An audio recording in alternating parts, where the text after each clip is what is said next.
unmute that.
from the mountaintops of Gatlinburg, it's the first edition of the Varsity Black Bear Brawls, hosted at Rocky Top Sports World on the mountain.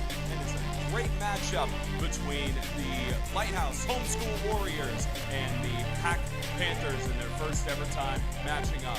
Welcome to everyone watching around the world. I'm Spencer Thompson alongside Brendan Daniel. Proud to be with you in Gatlinburg, Tennessee. For the Lighthouse Homeschool Warriors, they had a decent run last year, 7-4, only losing in the ACSC championship to the eventual national champions who play later tonight. And JJ Duarte and company have a really great culture going on, and Coach Duarte is familiar with this environment as well, albeit not as heated outside, but he's been on the mountain before and has coached on this very field, so it'll be interesting to see what momentum he will have with him and his team leading into this afternoon. Meanwhile, for the PAC Panthers, they've only had 2 losses in the last 2 seasons, one of those coming in the SIFA State Championship against the Greenville Hurricanes, and last year having their first loss of the season by 6 points. And since then, they've gone on an 11-0 run, SIFA champions. They've been pretty impressive so far, so it'll be interesting to see what Coach Yeomans and company have in the making. Brendan, you know, we're not used to this kind of heat on the mountain, and we definitely need to acknowledge that from this JV game, the darker jerseys seems to not favor that team as they're having to soak in the heat, but regardless, the Lighthouse Homeschool Warriors came to play this afternoon. Oh, yeah, and they have been battle-tested a lot down in Alabama, and I hope they're ready because the PAC Panthers are nothing to play with. Like you said, they're only 11-1, and they've been tested as well, so I'm betting this is going to be a great game in this heat. One of the mantras that may be had in the public eye is that the PAC Panthers, they don't necessarily have as much of challenges in the SIFA, but it's still a team that won 11 games last year, and the stat line shows that they've got some impressive players on the roster.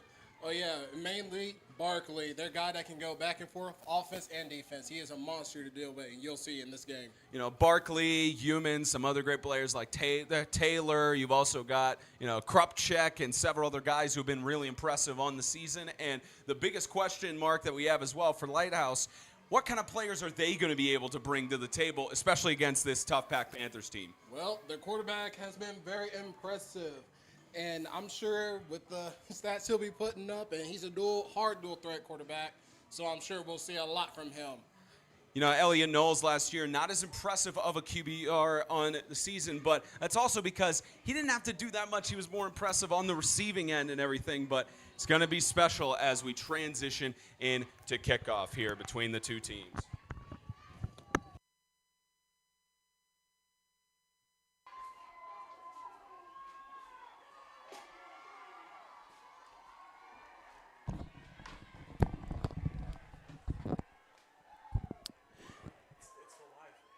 And this takes us to the opening kickoff. Just had to make a quick transition there, as we usually do, but nothing out of the ordinary as the first offensive possession of the game will be taken by the PAC Panthers.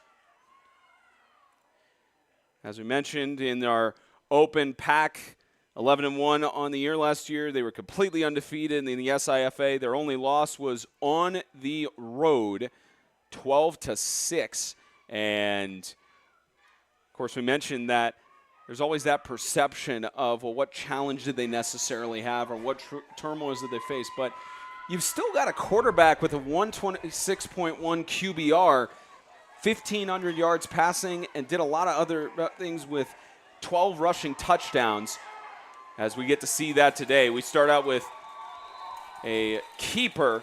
Looked like he didn't necessarily want to keep it there, but Cam Yeomans kept it on that play and gain of about 2 yards there for a 2nd and 8. And they have Jance Lamb at the quarterbacks. Jance Lamb at the quarterback position, mentioned at a 126.1 QBR, 1,500 passing yards on the 2022 campaign that led them to a state championship win over the Coastal Hurricanes in very convincing fashion.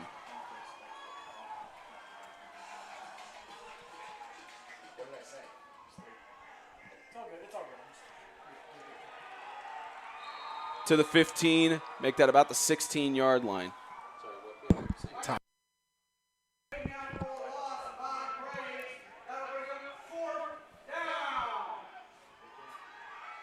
Leads to a quick 4th and out for the PAC Panthers, a Lighthouse defense getting a stop early on.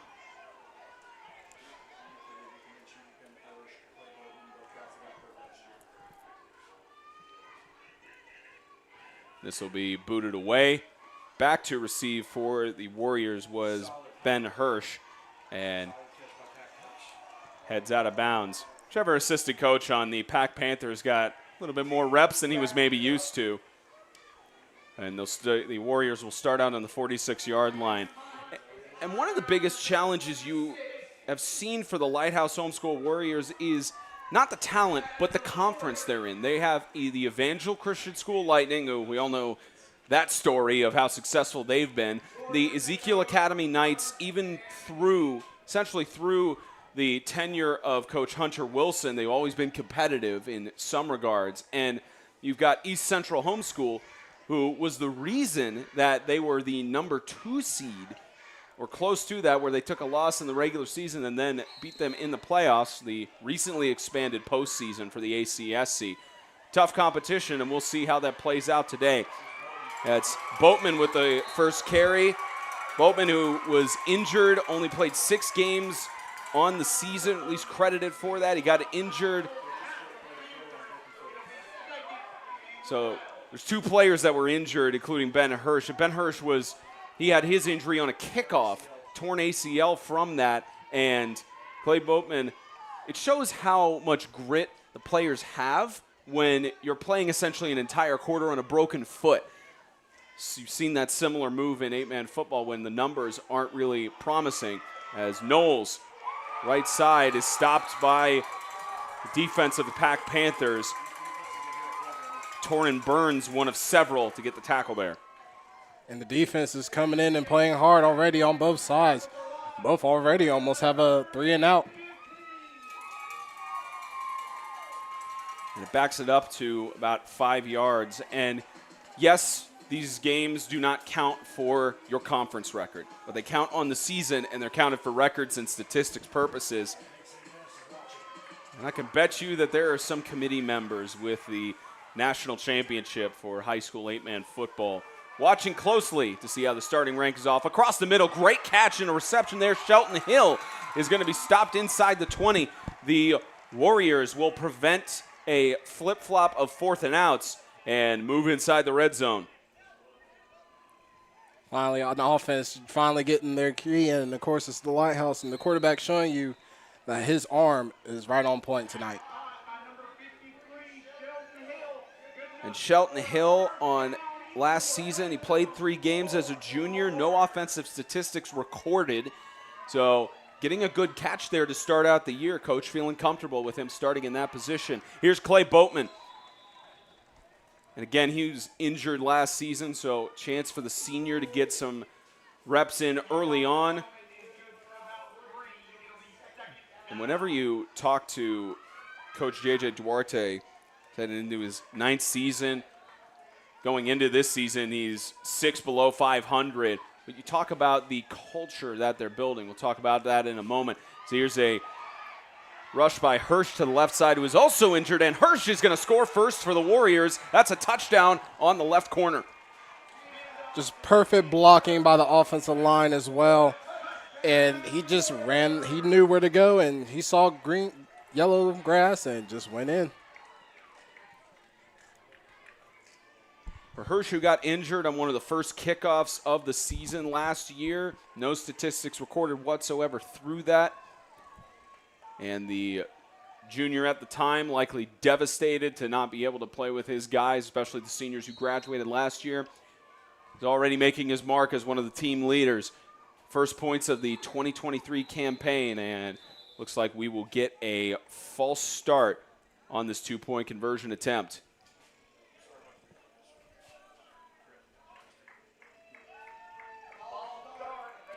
We'll move it back to the 7-yard line on that.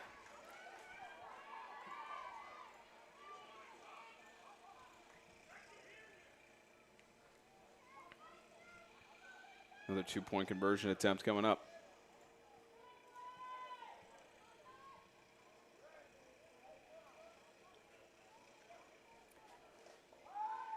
Looking for the option, finds it in the corner of the end zone. Catch by Smith, 2-point conversion is good to make a 8-0 lead already for the Lighthouse Homeschool Warriors. Early on, the team out of Aniata strikes first over the PAC Panthers.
If you listen to Extreme Talk on Sundays here on the 8-Man Extreme channel, you can tell that James Shannon has been very interested to see how the Lighthouse Homeschool Warriors would start off this season and or how they would go on the campaign. And so far an impressive start with on their first drive, starting out with a shallow punt inside the 50, drove it down for 1st and 10 as the ball usually going out of bounds on the kickoff, always starts at the 35-yard line. One of those, I believe, as James would put it, a shameless self-promotion Sundays at 4 p.m. to catch highlights. It's Extreme Talk presented by Complete Real Estate, where they talk about not just the teams you see here on the field in the 8-man scene, but talk about the other 8-man football teams around the region, around the state. Also, not sure what coaches they'll have lined up for Sunday yet, but you get to catch those interviews. You can also go back and listen to previous shows. They've had some good interviews so far in the year.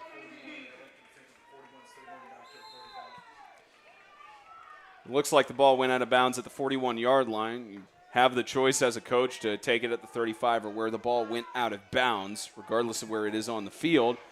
So, of course, Coach Yeomans. And they will call that offside, or neutral zone infraction, I should say. Either neutral zone infraction or encroachment. The call likely just neutral zone. There is no offsides in high school football. That moves it up 5 yards. So 1st and 5 for the second offensive drive for the Panthers. And almost stuffed in the backfield. Up to about the line of scrimmage, so no gain, but better than a loss. And that was a great carry on the PAC Panthers front by Knowles.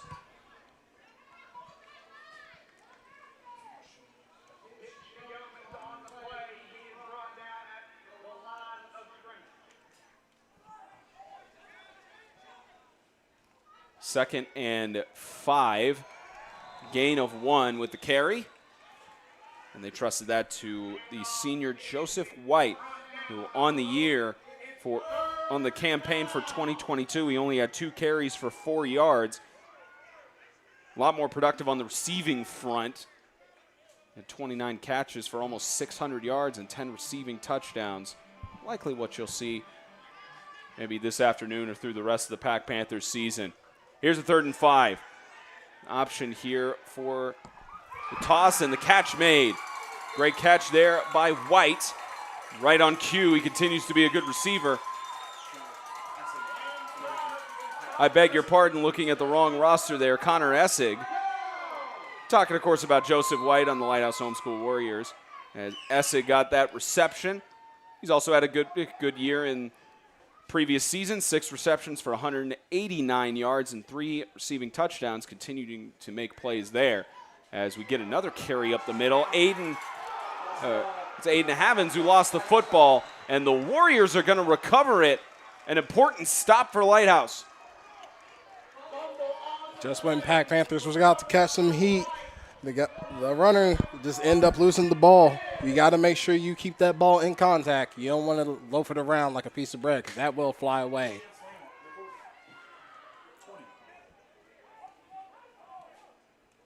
Chance Lamb on the carry there and just lost the football. Now brings it to the 29-yard line. Lighthouse will take over.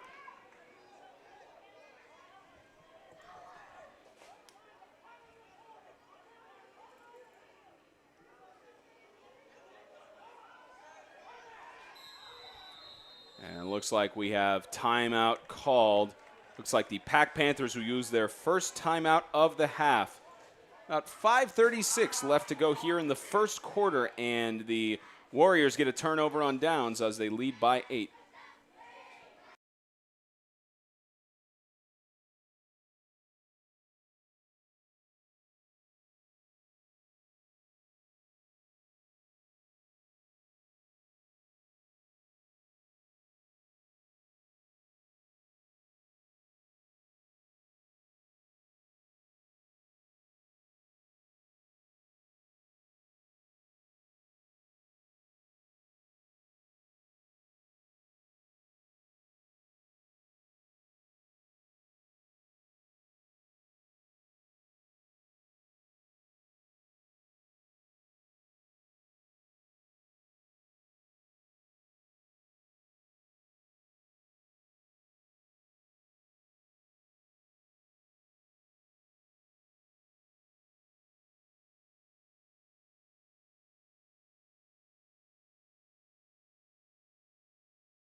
Warriors first force a turnover and will start this offensive drive, and PAC Panthers will not allow anything to go there.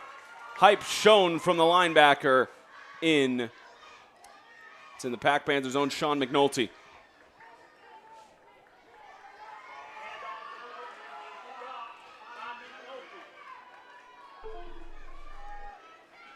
And a deep toss on the right side. A catch made. Did he catch it? Waiting on a signal. Incomplete. Took a little bit for the ruling to be made. You could see he tried to keep his feet in bounds on the sideline. Not much you could do there. Great attempt there by Kyler Barkley, who had almost 400 yards receiving last season.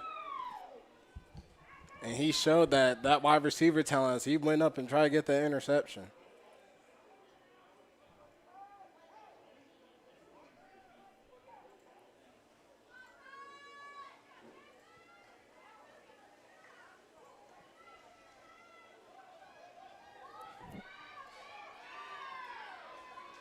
Brings up about a 3rd and 13.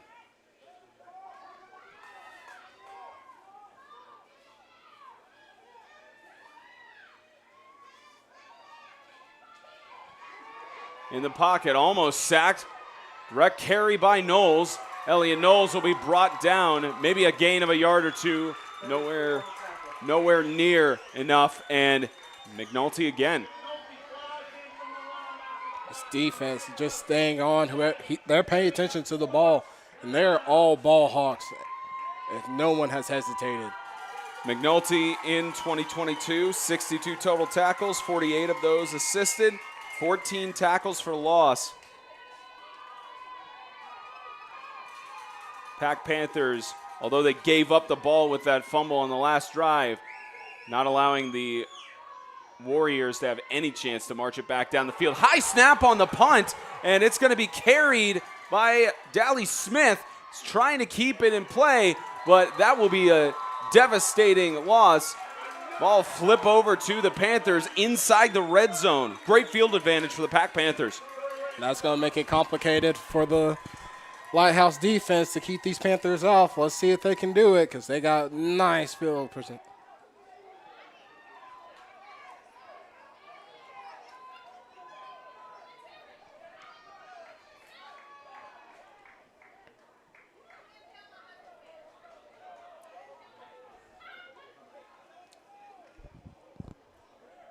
First and 10 on the 19-yard line.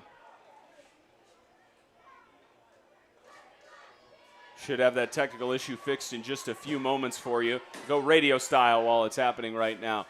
Back in the pocket, scrambling for the PAC Panthers. Scramble avoiding a tackle. That's Jance Lamb to the right side. It'll be tackled at about the 14-yard line. Tackle made there by Lighthouse's Cullen White. And gain of about 3 or 4 yards inside the 15. They'll spot it at the 15 for a gain of 3 to 4.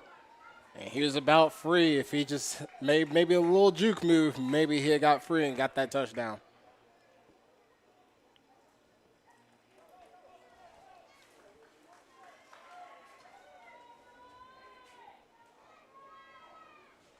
.240 and winding down here in the first quarter,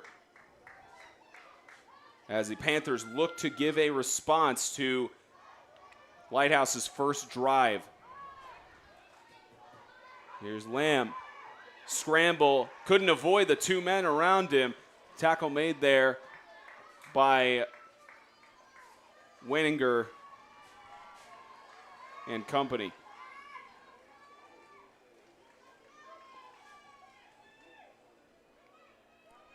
Brings it to about a 3rd down and 7.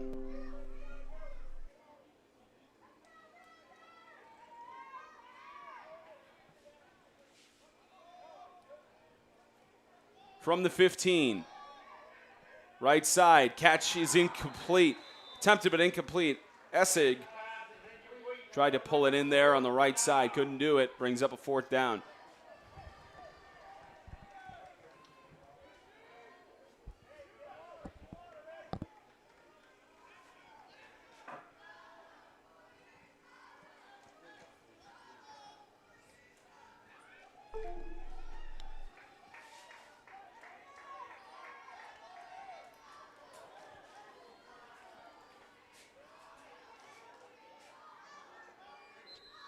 And whistles blown here. Likely a false start.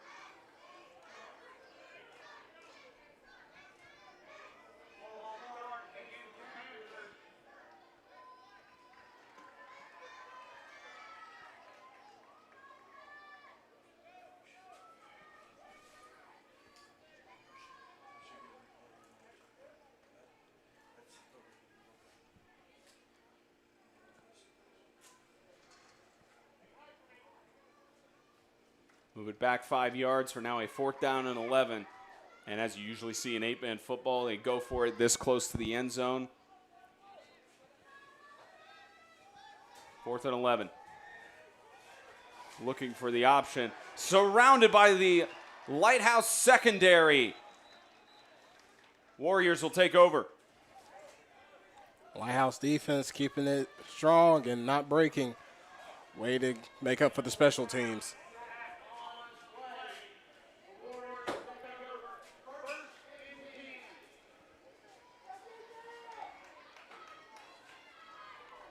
Already through 12 minutes of action, you're seeing a similar way that this is playing out from the JV game earlier, where only 8-0. A lot of stops on the defensive side. PAC Panthers hoping they can force a turnover. Here's carry up the middle. This is Boatman. As Boatman will get a 1st down and a little bit more. Great rush by Boatman to the 42. And shout out to the offensive line, winning in the trenches, watches in the replay. The line just able to give him that nice little hold gap right there. Wide open space, and all he sees is green, enough to get a good yards. And Boatman, again, was injured last year. Didn't have a chance to do anything, as he's going to do a little bit more here with the flag on the play. Gets to about the 45. He's definitely making up for the time loss of last year, and I'm sure he wants his guys to start winning these games and hopefully go undefeated this year. And you pretty much every time you have a holding call and a gain on a rush, you're going to have some holding by the offensive line. Move it back for a 1st and 20.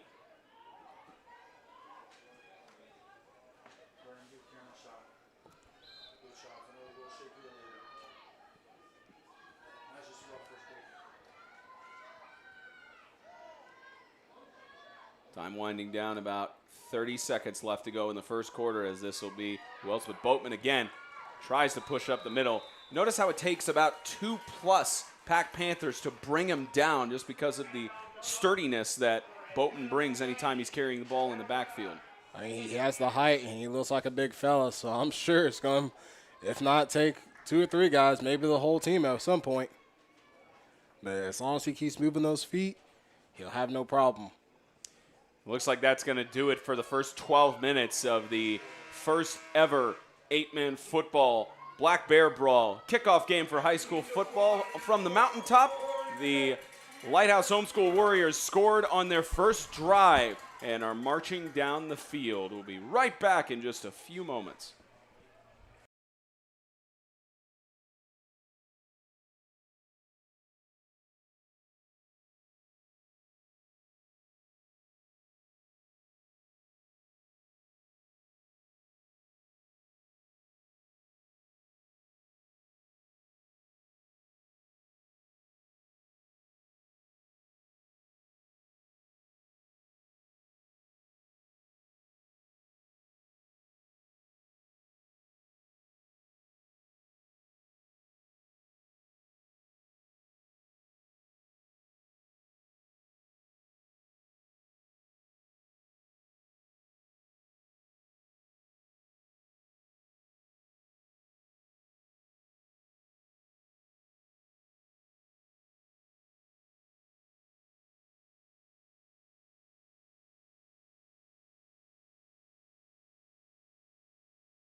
Start of the second quarter from the mountaintop.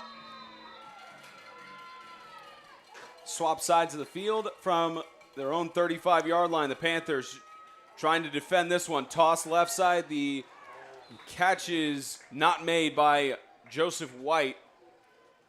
It's incomplete in coverage.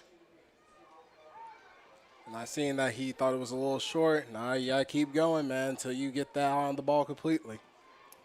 Elliot Knowles, the starting quarterback for the Lighthouse Homeschool Warriors. He was in the Rising Stars game for 2022. Total on the year, 104.1 QBR, 25 touchdowns, 11 interceptions. Obviously, Preston Graham had huge shoes for him to fill from there. As tossed across the middle, incomplete, great coverage. The intended receiver, Shelton Hill, and that was the play made there by Connor Essig, and he is shaken up, hobbling over from the sideline, and the trainer is having a look at him. Not anything you want to see, especially this early on in the campaign. And that will stop play as everyone will take a knee. You hope the best for the senior and Connor Essig. Played 11 games last year. Put a lot of production on both sides of the ball for PAC Panthers. You hope the best for him, and he will step aside again for an injury timeout.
Of course, like all of you, we're hoping the best for Essig.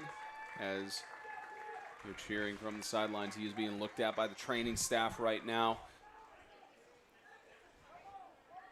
Of course, Rocky Top Sports World has medical trainers on site in addition to the team's personal trainers to help with any sort of things like that. Especially when you get in this heat, you're hoping the best is just a cramp or the dehydration. And we'll hopefully get more information on that as we go along. Daley Smith with a decent punt. As looks like Reinhard will let it go and just be touched at the 34-yard line.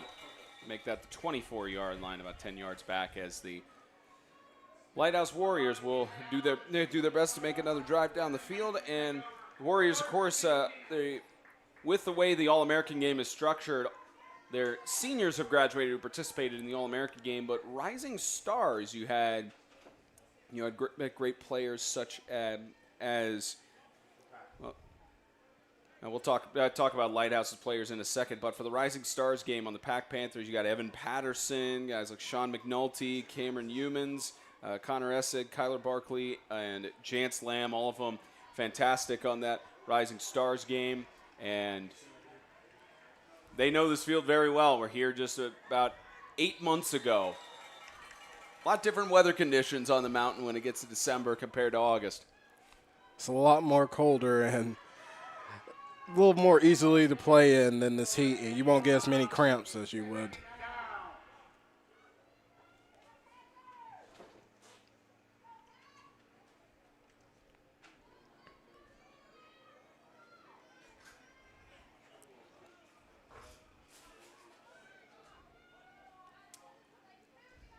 This PAC Gets a decent defense there, short of the first down marker, about a yard or two.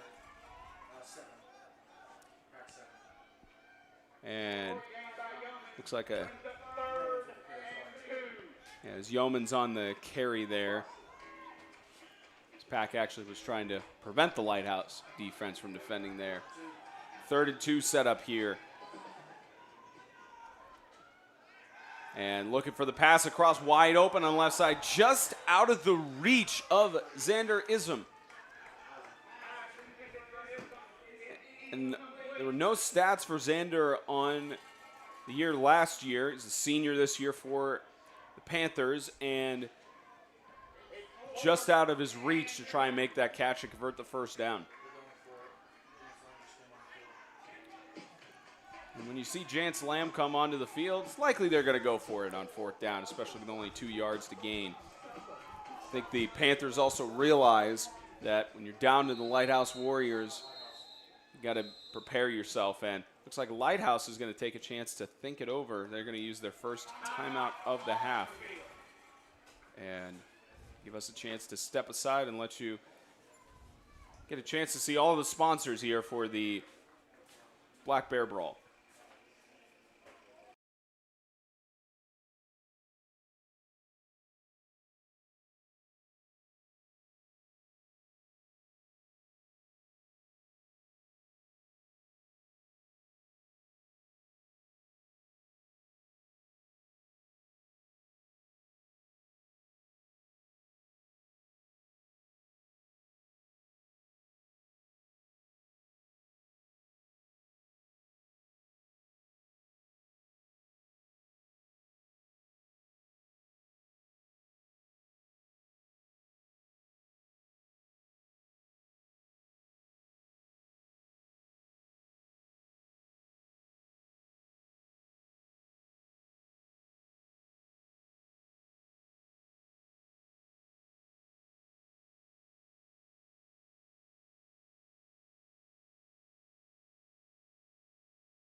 Back from the timeout as PAC still going for it on 4th down. Did he get the line to gain? Looked like they spotted it at the 35 or past, and looks like they are going to move the chains for a first down, pending the referee's signal. And yep, first down for the PAC Panthers, successful on that 4th down conversion. I was sure Lighthouse was going to stick him right there, but the man kept moving his legs, and that's the whole advantage when you keep moving your legs, when you're a running back or fullback.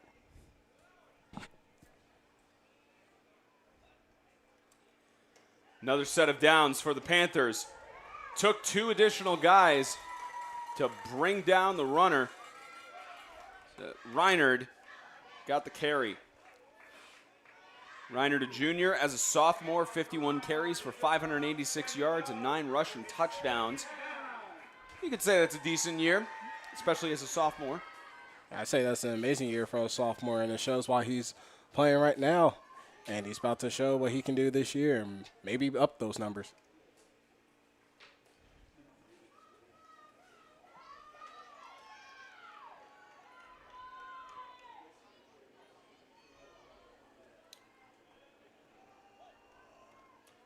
Second and 4.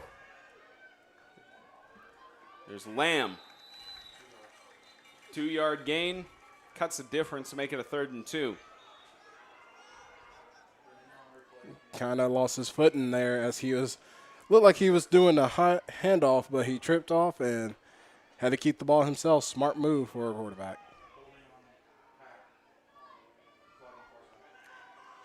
Looks like there's a flag on the far side. Waiting on word from the official. Yep. Holding against the Panthers. Took them. Now, there's not necessarily anything as such as a late flag in that regard, like we didn't just see it on the far side, but still moves it back. Instead of a 3rd and 2, it's now about a 2nd and 12.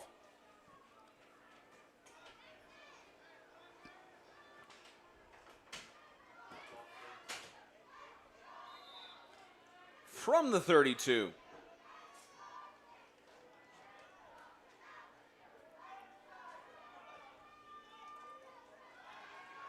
It's quick toss, almost didn't pull it in. Reception to the 35-yard line for Yeomans. It gets back to just where they started, 3rd and 10. Actually give him a yard for a 3rd and 9.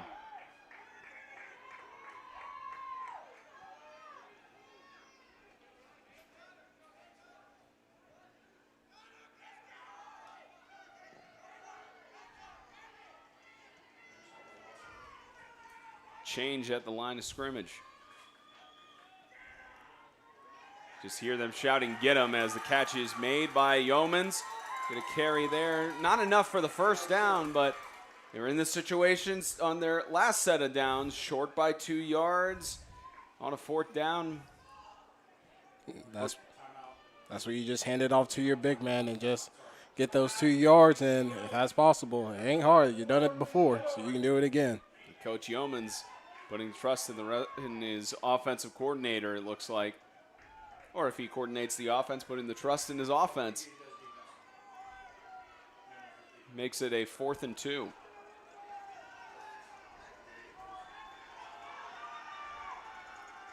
Put it up the middle. That'll be enough for a first down. Easy carry by coach's son, the junior, Cam.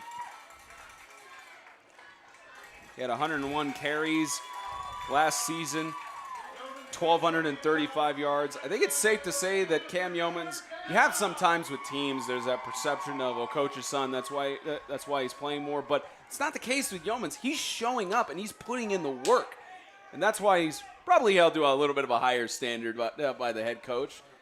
And you could see why in plays like that, of why he's one of the team leaders. It's not just because, his dad's the coach. It's because he's putting in the work. And I'm sure it shows even in practice and workouts and all. His teammates probably highly respect him. He probably leads them on as well. From the 46, in their own territory, a scramble and a sack. The ball's loose. Still loose. Did PAC get it? The ruling. Fortunate that didn't end in disaster. Good awareness by the lineman, but that will make him lose exactly 10 yards for a 2nd and 20. Let me get a shout out to the defensive lineman. He saw that ball was out in the air as the quarterback had it out there, and he just swiped at it. Smart move by a defensive lineman.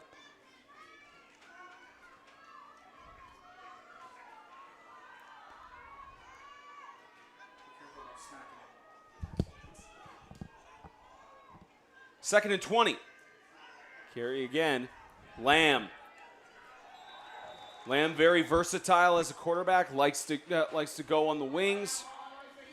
It's a big reason why he has 792 rushing yards from the 2022 campaign.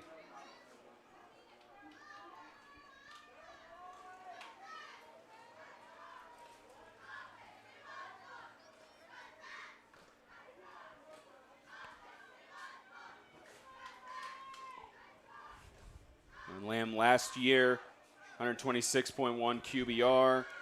Also has 18 touchdowns, 4 interceptions. Had a decent season last year. One of many great leaders for the PAC Panthers squad. And it looks like Panthers will think it over and call a timeout once again. It's their second charge timeout of the first half, and step aside with about 4:10 left to go in the second quarter from the mountains of Gatlinburg.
We resume action after the timeout by the Panthers. Left side trying to dive for the catch, incomplete. And you saw that Kyler Barkley lost his footing there. You always have sometimes on those bang-bang plays you think maybe there was a shove, maybe there was some grip, but good no call by the officials there. As it's clear from our angle that Barkley just lost his footing. Yeah, sometimes you just got to hold that whistle, and I know it's tempting to throw out to blow the whistle and throw out the yellow flag, but smarter than to hold it in.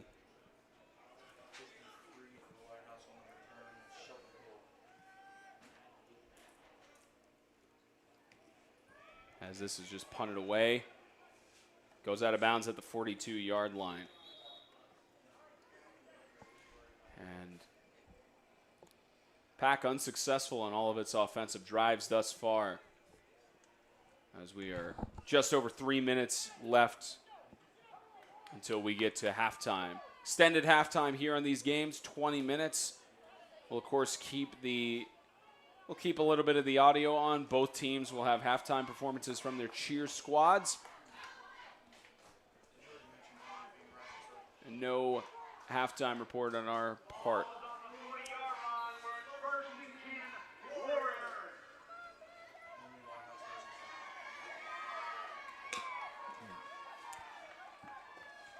As they start off on this offensive drive again.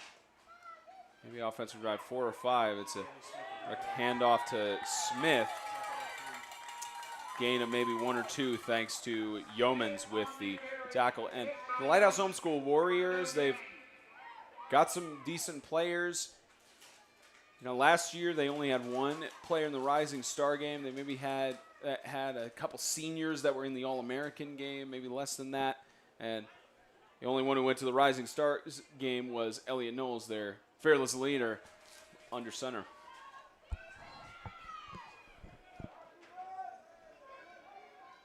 He faces a 2nd and 10. Motion. And false start there. You can see early movement.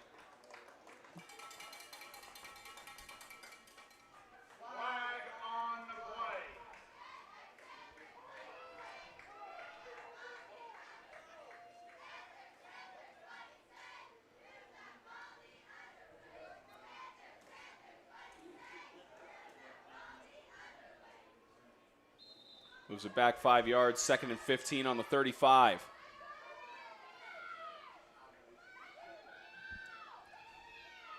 Low-scoring game on the mountain so far. Toss left side, incomplete.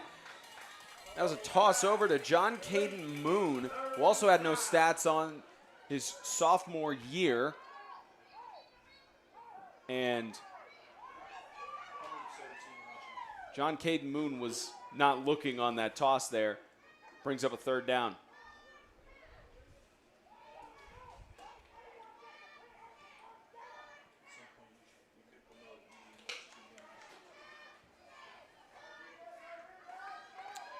Game 2 of 4 in the Black Bear Brawls. Of course, I had the JV game earlier that the Stallions were victorious in, and they got them to have a neutral zone infraction, move it back up another 5 yards for basically right back where they started. Two more games set to follow this one. We have the full 11-man game between Georgia Force and the Cabarrus Stallions. That game's set to start at 4 Eastern, 3 Central.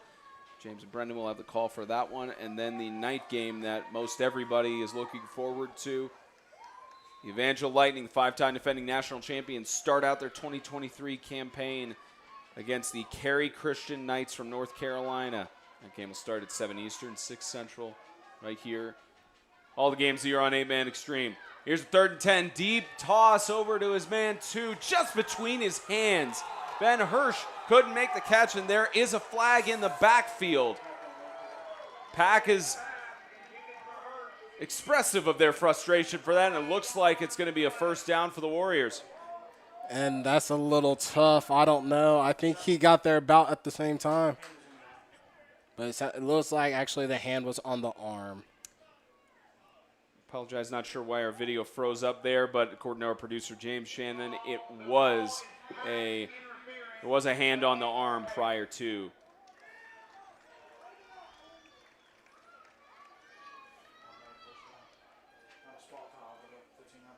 high school makes it a 15-yard penalty and an automatic first down.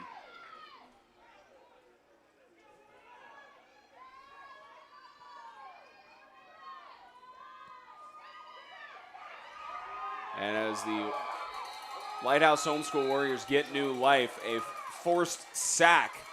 Of course, with player safety blowing the ball dead. As much as Knowles wanted to keep the play going and try to make something of nothing, Lighthouse will call a timeout with 1:19 left to go here in the first half. That will be Lighthouse's second timeout.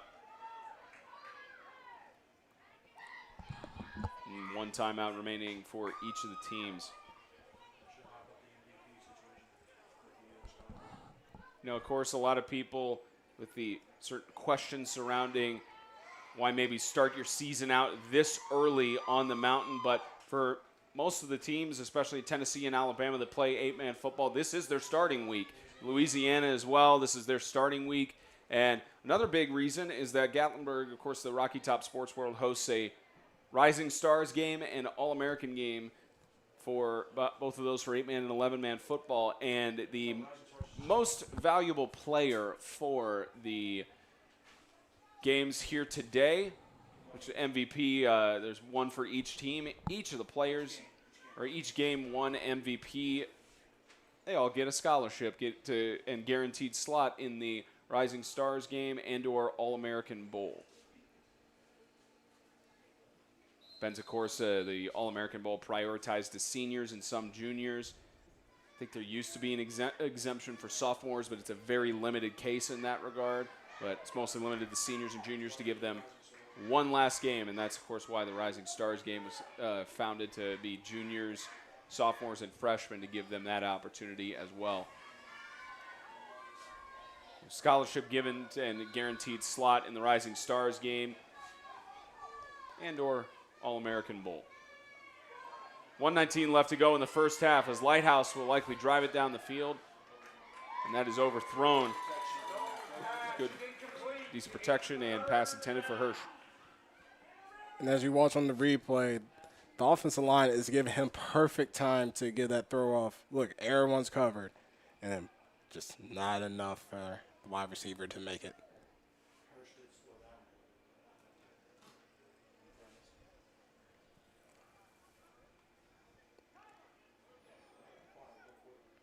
Low-scoring game in this first half.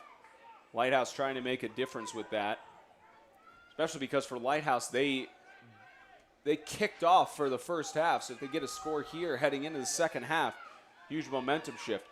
But they got to get past this 3rd and long, and they won't get it there. Xander Isom with the sack. It looks like the defensive line was able to just sneak through easily. Watching this replay. Yeah, barely anybody got touched, and it's an easy sack. You can see Jacob Graves was frustrated with that. The senior knew he could have done better. 40 seconds remaining. It's likely Lighthouse will punt it away.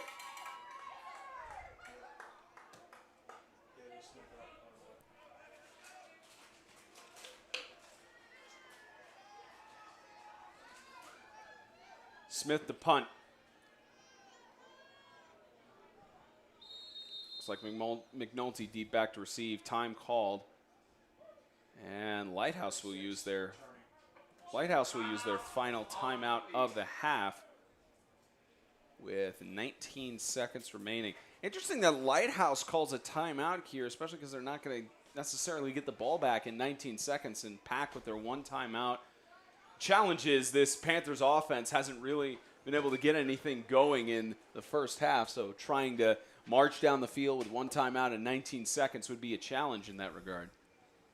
Maybe he's trying to pull off a little fake. Maybe he can catch the special team off guards and maybe get somebody down the field enough to get some yards.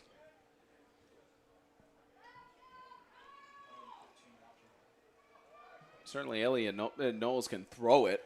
Oh, yeah. Man has a nice cannon on him, and would just love to use that. You've already seen it about most of his game. It's just his wide receivers can't catch up to him.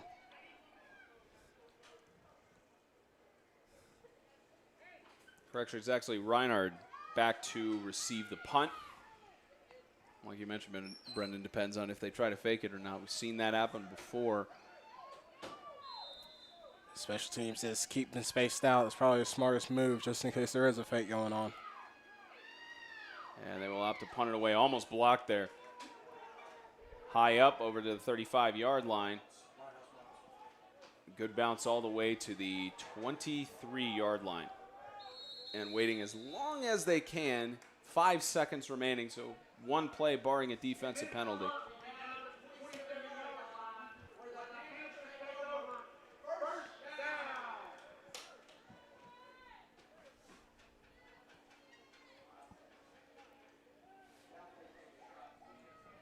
Hot and humid day here on the mountain. 86 degrees and partly cloudy. One of those days you wish that the clouds would come in to help a little bit. You definitely couldn't tell it was partly cloudy by the way this looks, because it looks like the sun is shining bright on these players. Especially with it being a turf field, too. There's the mantra of it adds about 10 or 20 degrees to the actual heat on the field. So players are, if it's around that range, are playing in 90 to 100 degrees on the field. And certainly they're trying to stay as hydrated as possible. Oh, yeah, and I've been there. And you're sitting there as a player. You just can't wait to get on that sideline and get some water. Likely the final play of the first half. Going to be a keeper by Lamb. And Lamb loses the football. It's still a live ball down to the 30-yard line. Second time he's fumbled it, and recovery there by Cullen White. And that's going to do it for the first half. 8-0. No other points on the board. And we will hand it over to essentially the ambient noise for the halftime shows from the respective cheerleading teams. First the PAC Panthers, then the Lighthouse Warriors, and we'll be back in about 20 minutes for coverage of the second half here from the mountains of Gatlinburg.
Fans, please welcome to the field your PAC Panthers cheer squad! Your senior captains are Emma Dees and Grace Party. Seniors, Maddie Catone and Sophie Magali. Juniors, Caitlin Barnes and Emily White. Sophomores, Lindley Cullum, Kaya Edwards, Kelsey Wood, and freshmen, Sophie Hall, Charlie Lamb, and Mackenzie Livingston.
Start of the third quarter from Legion Field in Hammond Stadium on the mountain at the Rocky Top Sports World. Game 2 of 4 on the day for the first ever edition of the Black Bear Brawls, as the Lighthouse Homeschool Warriors from Oneonta, Alabama lead over the PAC Panthers from Columbia, South Carolina. Thank you for those 100+ who have been joining us along the way. Spencer Thompson, Brendan Daniel, James Shannon handling producing and spotting. He'll be on the call for the 4 o'clock Eastern, 3 p.m. Central 11-man game between Georgia Force and the Cabarrus Stallions. Then Brendan and I will be back up here at 7 Eastern, 6 Central for the Evangel Lightning, beginning their campaign to defend their national championships, 5-time national championships, against the Cary Christian Knights from North Carolina. And that game will be in 8-man format. We have found somewhat of a solution to the heated day up here, and maybe we'll show a preview of it later on, but we had some electrical lights going up here. We turned them up, hoping maybe that will help us in that regard, but who knows. Say it again, producer Shannon. We only have 6 screens going right now. Only 6, as is a carry by the Hirsch. Warriors to the left side by Hirsch, and gets it across midfield. And you're right, we've got a whole bunch of screens going. Those are also emitting heat and everything, but we're doing all right. And you know who else is doing all right? The Lighthouse Homeschool Warriors. They tried to drive it down the field. They tried to get it over into the end zone, and you know, you would think they would have capitalized on that final drive they were taking down in the second quarter, unable to get the job done, but they're still leading by 8. The only team that's had any sort of points on the board today. PAC Panthers, their defense is trying to keep that as the same story, as this will be carried by Clay Boatman, who's been showing up today and he was injured last year, played a full quarter with a broken, I believe it was a broken foot or leg, a broken foot, and in his senior year, he's already putting in work in the first game.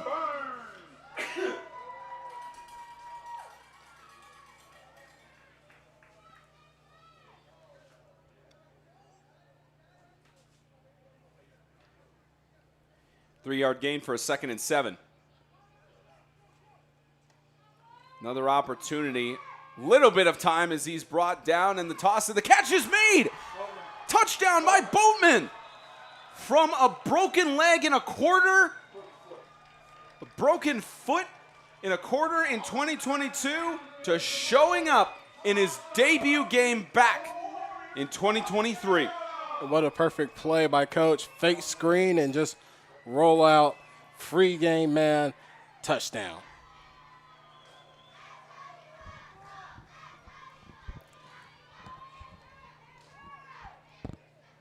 The Warriors will go for 2.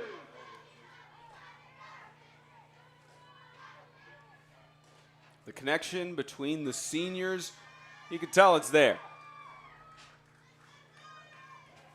Chance for this to be a 16-0 game.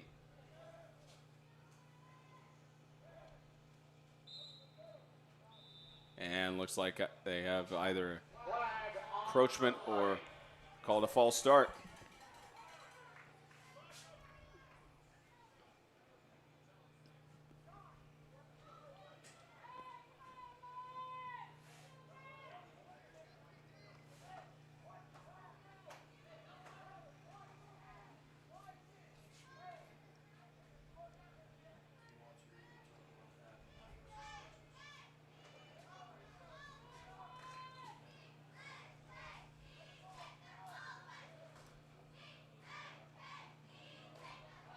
Two-point conversion attempt. Scramble to the right side. Toss. Catch is made. Shelton Hill could not make the catch. Wide open in the corner. Not much he could do. 14-0. 10:27 left to go here in the third quarter. The Lighthouse Homeschool Warriors have increased their lead by 6.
10:27 left to go in the third quarter as the Warriors have a 14-0 lead.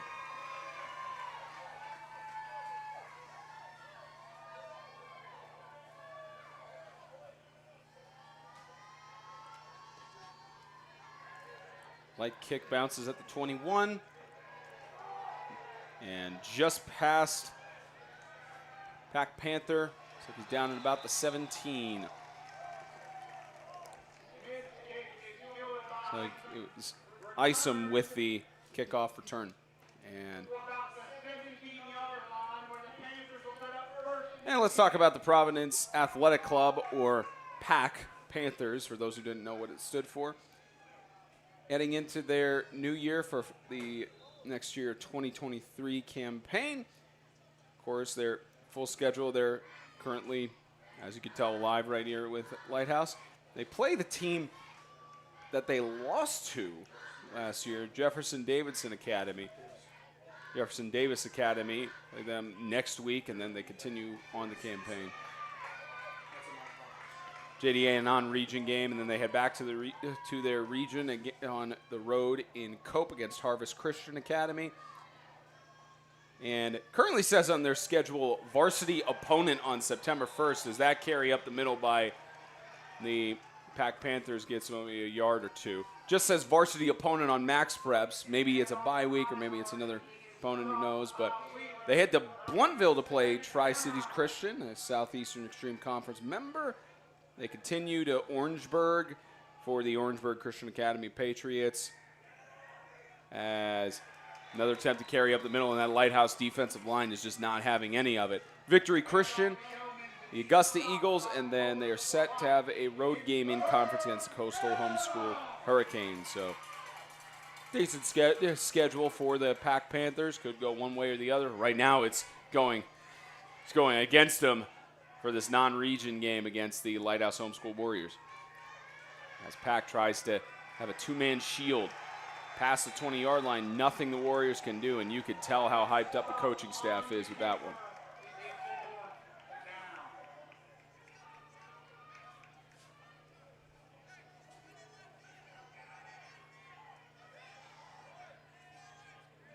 They've got Hirsch set back to return. Punt by Yeomans.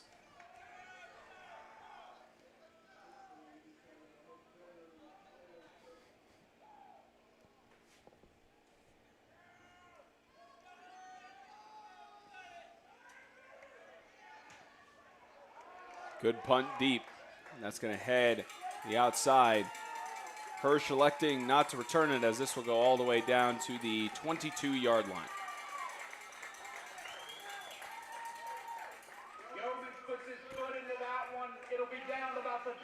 Now let's look at the Lighthouse Homeschool Warriors schedule for this year. Of course, right now playing in the Black Bear Brawl. Next week they will travel up to Mount Juliet for the Tennessee Heat. Then they collide with the Southern Christian Patriots for in-conference game. Cornerstone Christian on the road, Ezekiel Academy, North River Christian High School in Tuscaloosa, technically Northport, around that area. Evangel on the road in Alabaster. They host a non-region game against the Springwood Wildcats. And Freedom in October, and then they conclude their regular season, at least as it stands, hosting the East Central High School Patriots. Again, another one of those tough schedules that anybody has whenever you're playing in the ACSC. 1st and 10 for the Warriors. Carry up the left side, a little bit more space than usual as Boatman once again with the carry.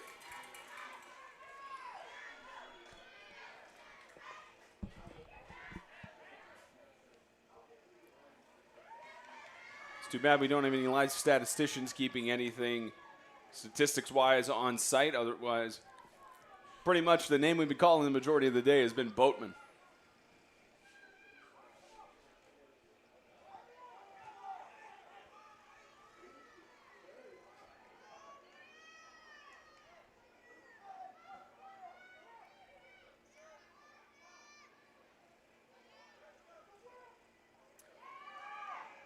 Scramble again for Knowles. Elliott Knowles brought down in the backfield. There is a flag down. Potentially offensive holding. And just watch as his defense just climbs into that backfield. Just able to move the offensive line out the way. And they just fall. Holding call against the Warriors. They'll decline it to bring up second down. Smart move. You already lost the 5, maybe more for you.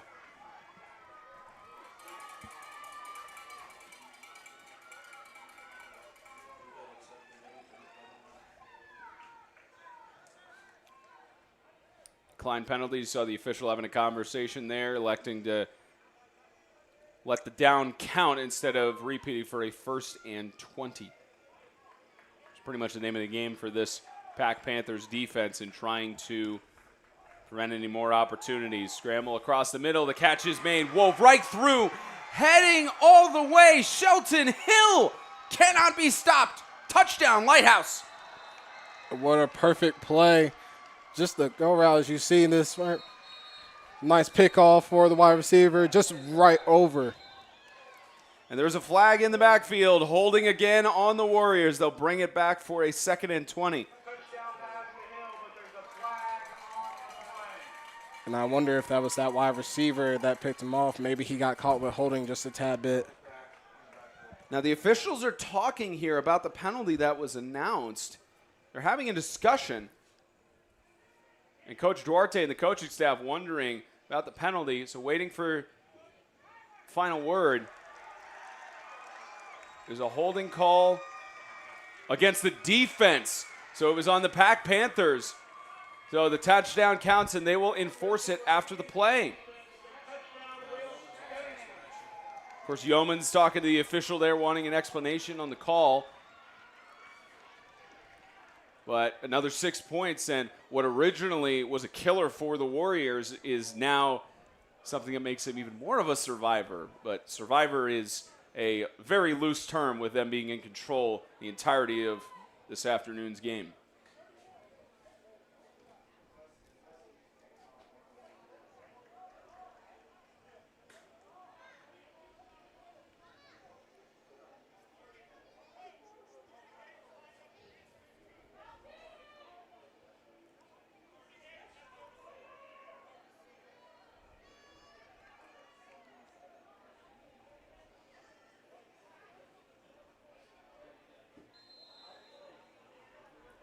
Two-point conversion attempt.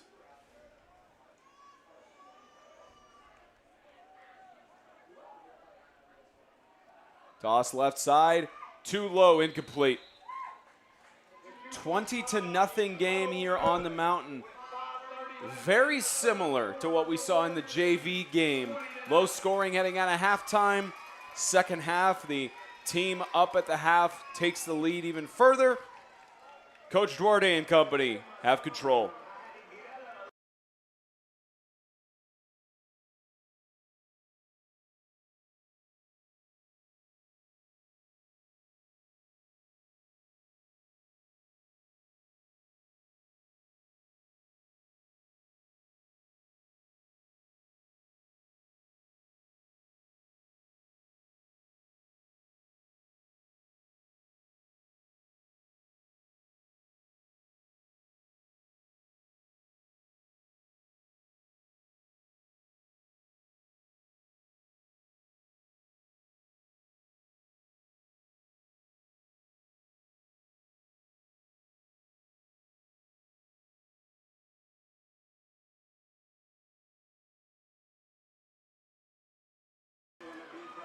The gap is getting even more wide for the PAC Panthers to try and overcome.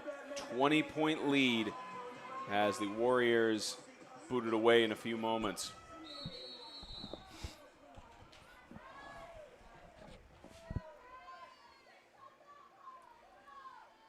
Smith, the light kick, squib, and it's muffed there, and Lighthouse recovers it. Recovered by Asher Bracker, the junior. And the name of the game is as soon as you see that ball, grab it, fall on it, do whatever you need to do. Just don't do that. If you see the ball getting away from you, just fall. Bracker only had 3 appearances in the 2022 season, and in his first appearance of the year, makes a big play with not even an onside kick, just more a hybrid to pooch, maybe, is what you would call it. Definitely a nice little pooch. Wonderful kicking skills by the kicker.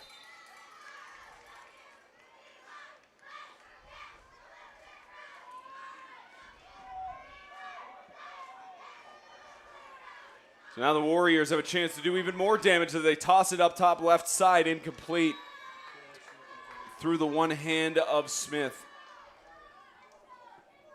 No pass is incomplete. And Smith has been targeted a decent amount today. Had some of those catches where he's tried to do one-handed catches or has been maybe just a step behind the ball.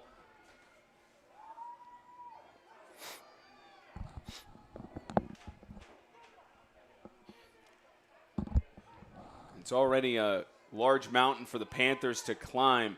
Another score on here may seal the deal. Pun intended. Possibly. Across the middle, catch is made. Reception by White. Joseph White to the right side. Tiptoeing the sideline down to the 27. And Joseph White is used to doing this all the time, but back in last year, he had big receiving games, and he's proven it now why he's done that.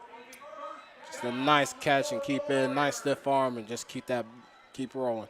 As a junior, 29 catches, 575 yards, and 10 touchdowns receiving on the 2022 campaign. And it looks like we have a PAC Panther injured with knees down, and it looks like it is Kyler Barkley, the junior.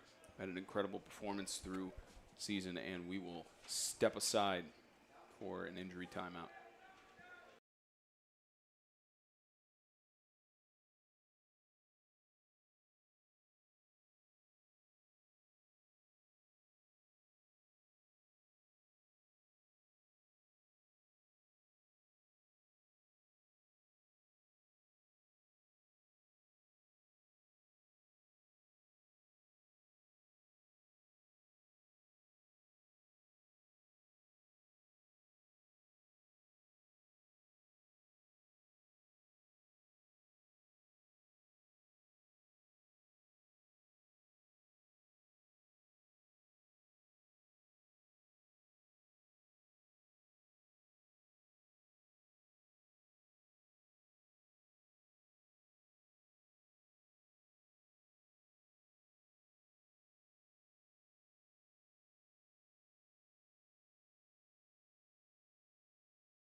Hoping the best for junior Kyler Barkley. Looked like it may have just been a cramp, but of course, no need to speculate. It'll be looked at by the training staff just to make sure that everything else is okay. Quick toss, left side, catch. Reception by Smith. Smith has got a space, cutting past the other two, almost to the end zone for a touchdown, but stopped at about the 5-yard line. A touchdown saving tackle from the quarterback himself, Jance Lamb. And I wonder if he'd see number 53 trying to help him out, try to get a block, if he would have cut in the side and try to get that end zone.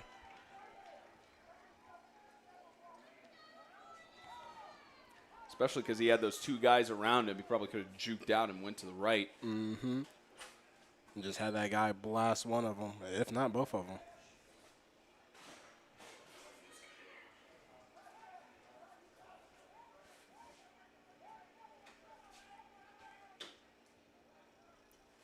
On a 1st and goal, trying to punch it up the gut. Maybe back to the line of scrimmage. They're on the 2-yard line. 2nd and goal.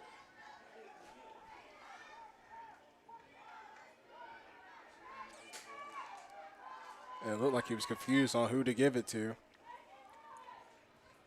Second try, increase the lead, and trying to push through, nothing doing. Defensive move by Cam Yeomans. And a good look on able to just wrestle him down. Way to keep his feet in the air. That's the main part when it comes to defenses. If you keep the feet in the air, he can't move and there's nowhere to go. No chance for Boatman to get anywhere with that. And you can tell Cam's trying. He's trying to make plays for his team, and he's trying to make these stops here. But certainly when it comes to football, it is a team sport. And they've just been having their struggles all day trying to put up a front against this Lighthouse offense. Sneak up the middle, waiting for the signal. Touchdown. And that's how you do it right there. If all out fails, just let the quarterback keep it and do it himself. We've seen it time and time again by Tom Brady. Knowles with 19 rushing touchdowns in the previous season.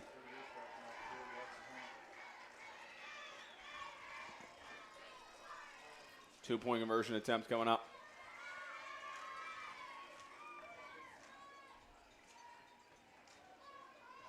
And you can already hear, you can't hear him, but James is starting to get ecstatic right now with PAT.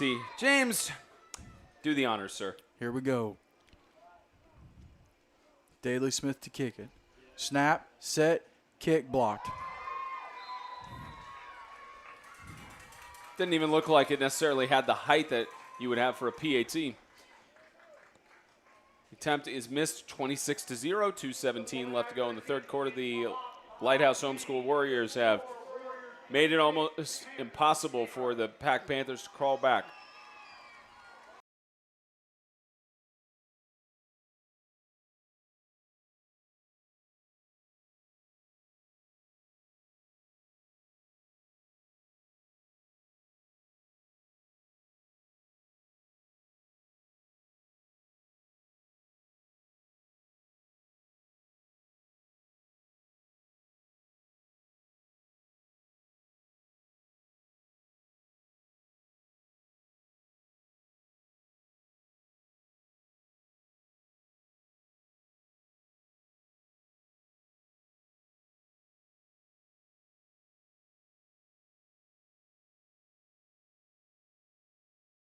(26-0). Lighthouse trying to boot it off again. Were successful on their onside kick recovery, managed to go the distance for a touchdown, and this will be picked up in the backfield. Attempted kickoff return. Took about 3 Warriors to bring down Larry Reinard.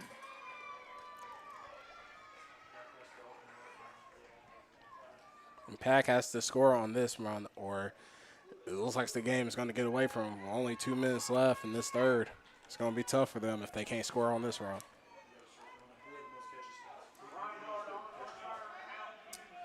You know, with the Panthers, they got to put their trust in whoever's had the most receptions throughout throughout their past season, and at least looking at the previous records, they had a multitude of guys who made different catches, but probably put your trust in Barkley.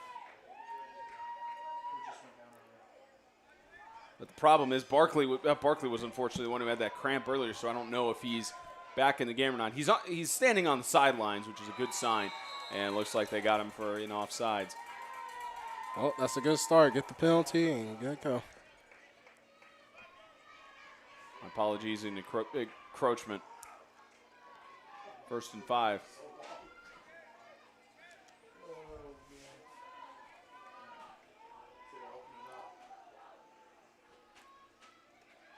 Deep toss right side.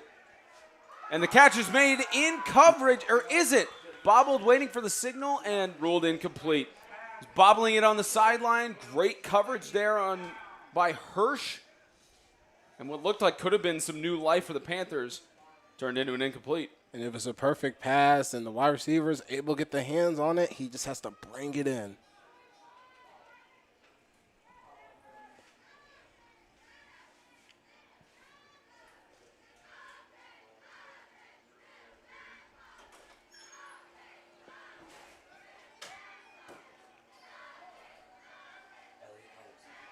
And looks like that is going to do it for the third quarter, with this being the final play. Catch made at about the 48-yard line, and 12 minutes remain for the Lighthouse Homeschool Warriors to claim victory in Gatlinburg.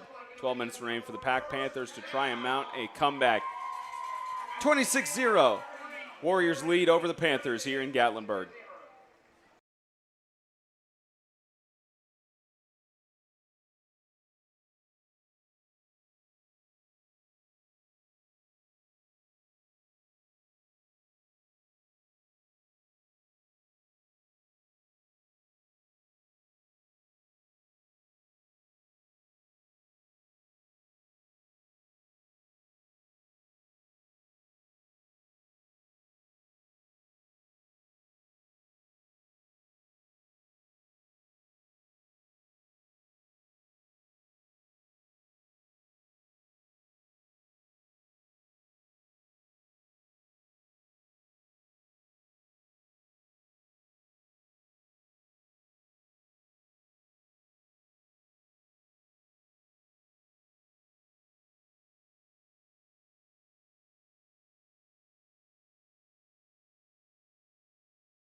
Twelve minutes remaining in the first ever 8-man Black Bear Brawl. Right side, quarterback keeper. Right side, good carry. Even more space. There's some life for Jance Lamb. And the first score of the contest for the PAC Panthers will come by the hands of the junior star quarterback, Jance Lamb. And that's exactly what they needed right there. Waited for Lamb to find the distance and just able to find that way to get to that touchdown.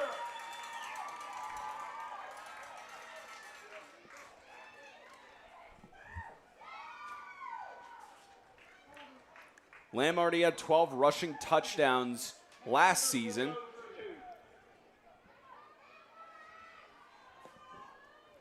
They try to make it a 12-point game. Scramble, and who else but Lamb? My apologies, an 18-point game. That is what they made it with that 2-point conversion attempt. And as a quarterback, you got to know if there's no one there and the pocket's getting a little crowded, just call your own number and take it yourself.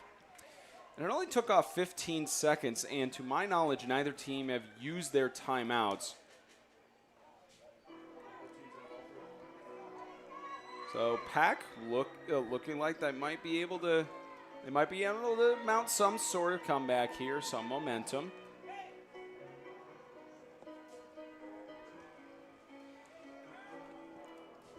"15 seconds taken off of the fourth quarter.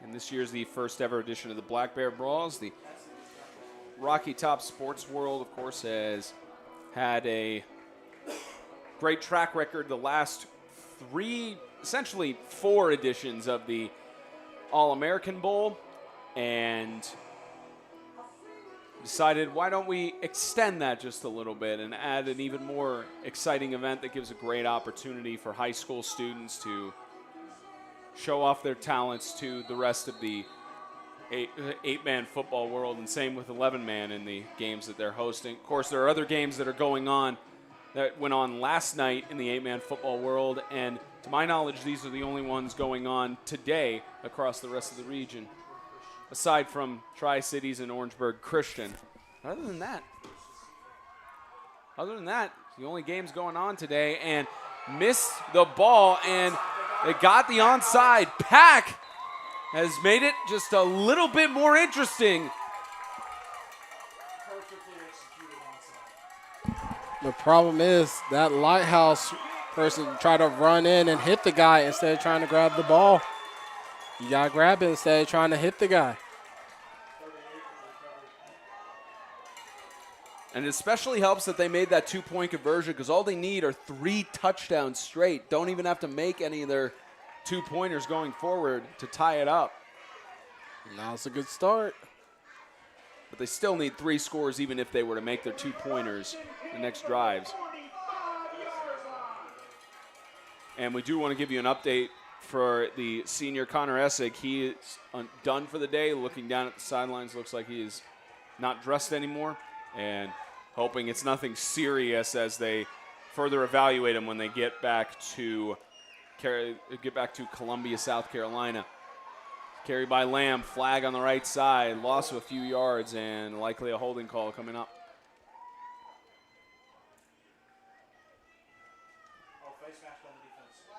This actually is going to go against Lighthouse. Signal initiating initially a face mask.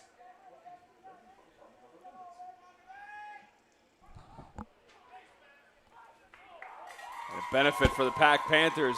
Momentum seems to be benefiting them a little bit right now. It's can they harness it? You can definitely feel it. Definitely switching. It's just all up to this team to keep it flowing and just get a score. That's all you need to do.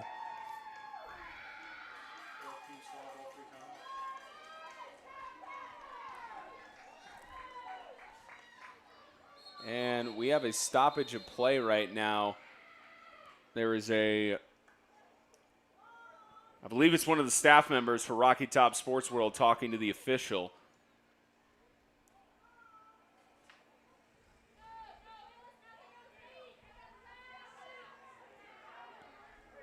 And looks like they're having a discussion, potentially a lightning delay looking at the forecast.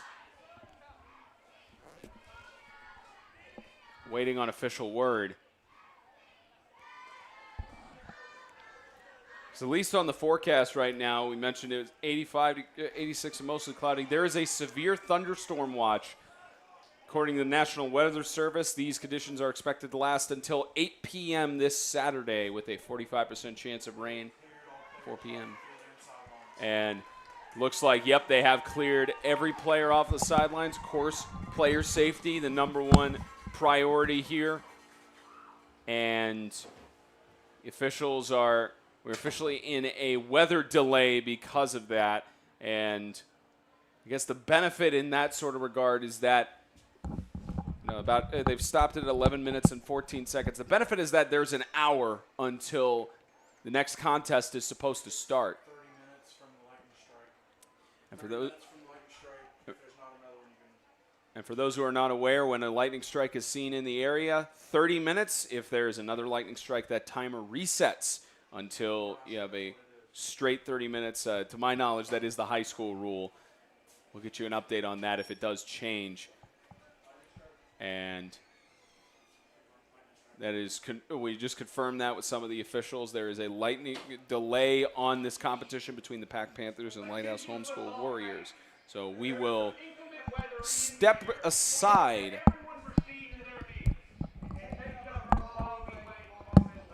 And with that, we will step aside for just a few moments. We'll give you updates as we have them, but right now a lightning delay for this competition between the PAC Panthers and Lighthouse Homeschool Warriors.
Well, for those of you who've been sticking around for a decent amount, we appreciate you staying here on the channel waiting for updates. It's been continuous lightning strikes on the 30-minute timer, and in West Knoxville, which is a little bit of a distance from us here in Gatlinburg, there have been heavy thunderstorms that have come through the area. The National Weather Service has stated that there will be a severe thunderstorm watch until 8 p.m. this evening.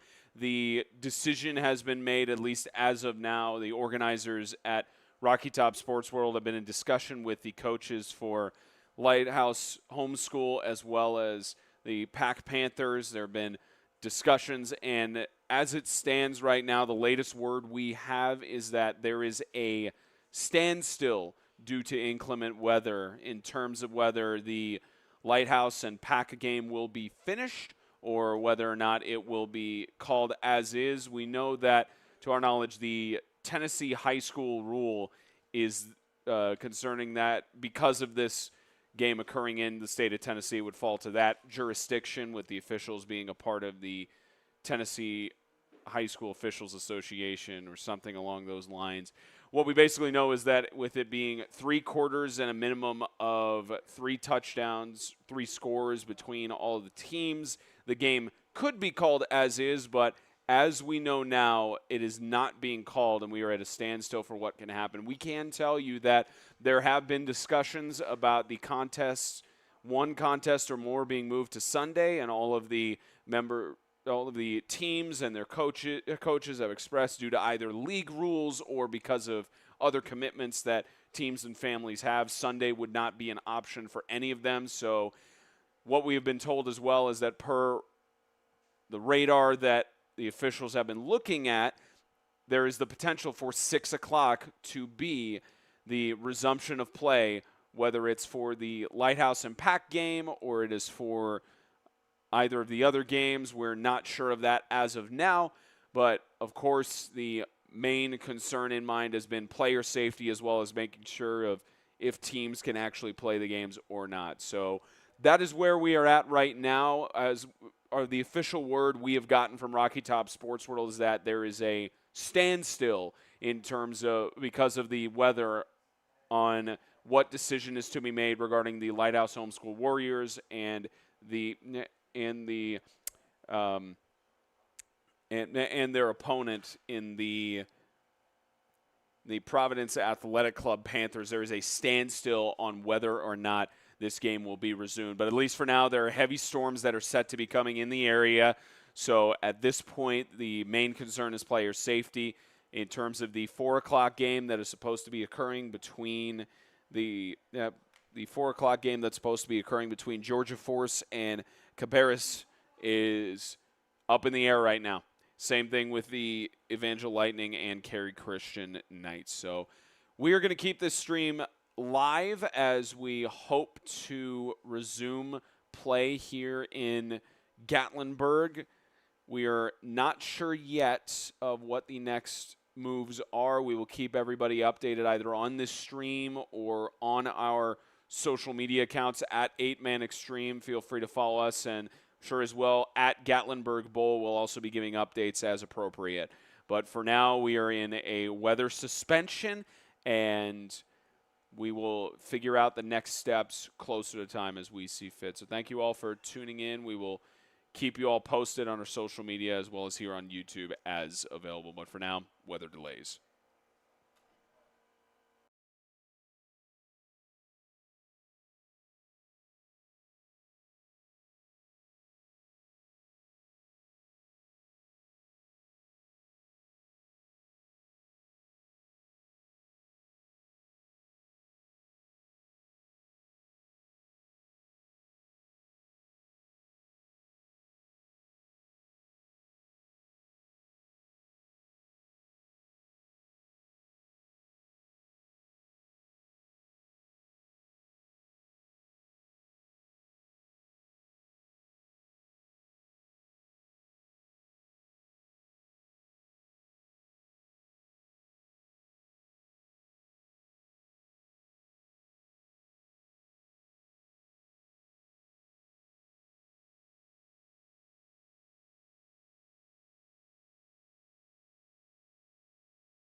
Once again, thank you for those who have stuck around with us through this delay. Of course, the majority of the storms seem to have passed by the greater Gatlinburg, Sevierville area, and we are set to start on time at 6 o'clock Eastern. The way this is going to work, as we have been told, the coaches will have all 3 of their timeouts as they did heading into the fourth quarter, and based on that as well, it will be a running clock, 11 minutes, 14 seconds, as they do have a vested interest in, of course, completing the other 2 games. So it will be resumed exactly at 6 o'clock. Running clock, both teams have their timeouts, and the only other stoppage that will happen will be based on injuries. Everything else make for an interesting matchup as we head into the fourth quarter, especially with the PAC Panthers. They got their first score of the game, 2-point conversion, recovered the onside kick, and they had that face mask penalty that favored them to get them deeper into Lighthouse territory. So PAC Panthers score on this drive, and this will be a good question for them of how often have they tried hurry-up drills in practice on the offensive side. So it'll be very interesting to say the least. Again, ladies and gentlemen, we'll go ahead and put a text update for those of you who are just coming back in here. It will be a running clock in the fourth period for Lighthouse and PAC. Each team will have all 3 of their timeouts. The only stoppage will be for injuries, and the next game will hopefully start shortly after that between Georgia Force and Cabarrus. So we will step aside. We'll go live probably about 5 minutes before 6 o'clock or right about when kickoff starts. And we'll get resumed here in Gatlinburg for the Black Bear Brawls in just a few more moments.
It's not often you have a major delay like this in any sport. But when you see something like this and you see the excitement among the sidelines, both teams trying to get their first win of their 2023 campaign, you feel the energy. 11-14 left to go in the fourth quarter in what one could call a brand new game, 0-0 at this point. We welcome you back to the Rocky Top Sports Complex, specifically Legion Field at Hammond Stadium on the mountain in Gatlinburg, Tennessee. Spencer Thompson, Brendan Daniel, James Shannon handling the production side. And of course, big shout out to be given to Andrew Capps and all of the hardworking men and women at Rocky Top Sports World for continuing this. For those who didn't know, here's the situation. Running clock for 11 minutes and 14 seconds. The only thing that stops it are timeouts, injuries, and scores. And the PAC Panthers resume where they left off after a face mask penalty. And this time it's a carry to the left side, and that's a tackle brought down. That was by Shelton Hill, who brought down Humans. And we talked about this in heading into this drive. Touchdown on a 60-yard run for the Panthers. Onside kick recovery. Face mask penalty was the last bit of action that happened before lightning struck in the area. Panthers trying to regain that momentum. They lost about an hour and a half, 2 hours ago. Carry up the middle to the 41-yard line, about a loss of 1 for a third down. We'll see how this momentum picks up. And right now, it's looking like it's more on Lighthouse side. They're very excited to come back out here. When they were warming up, you just feel their energy just roaring out here. Even during the rain delay, all of the Lighthouse players stayed in the field house across from us. Some of the coaches just sat down underneath the roofing. Humans on the right side looking. It's picked off. Lighthouse will take it over with Cullen White, the senior, getting an interception. He had one last year. Hopefully that's not his last in this year's season. And just the pressure just coming on. There's, you think he would learn to just throw it away, but apparently not. He just threw it up and got an interception. That's what you get. And again, the plan for the remaining games, contest between Georgia Force and the Cabarrus Stallions is set to occur after this one. Teams will have about 15, 20 minutes to warm up, something along those lines. Wanted to make sure that all the games were done in today's time frame. Carry up the middle by Boatman. Gain of a few yards and brings up a little bit of a second down. But they wanted to make sure all the games were done today because several of these teams unable to play the next day. Some of them already having their hotel reservations checked out. And we also got word that if necessary, a 9 p.m. kickoff has been allowed by the city of Gatlinburg under the circumstances. Boatman takes the carry up again, and looks like they got a first down. And that may be the potential dagger, depending on how the rest of the time runs down. Again, all 3 timeouts for the Panthers. I'm sure what they want to do is try to get a stop on an offensive drive and save those timeouts for when they absolutely need them, considering you have about 8.5 minutes left. Yeah, but if Lighthouse is playing the game where keep the ball and run the clock, they're not going to be able to use it. There's another stop there. Second down, maybe not a loss of 1, just back to the line of scrimmage for no gain.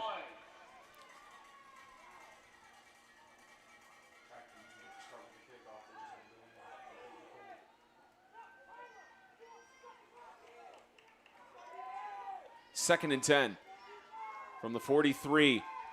Toss up top. Joseph White couldn't catch it, and you have to wonder if the rain getting onto the footballs and everything caused that issue. I would say so. It's hard catching the wet football, especially how hard it was raining. And you have to think he has to keep his feet steady because one slip might be the wrong one. Would you say this is the time that PAC has to make a stop? Absolutely. They definitely need to stop right now or else this is game over. There's a chance they can get this interception or fumble or run it back, but they're going to need the grace. And surprisingly, Lighthouse has used their first timeout of the half.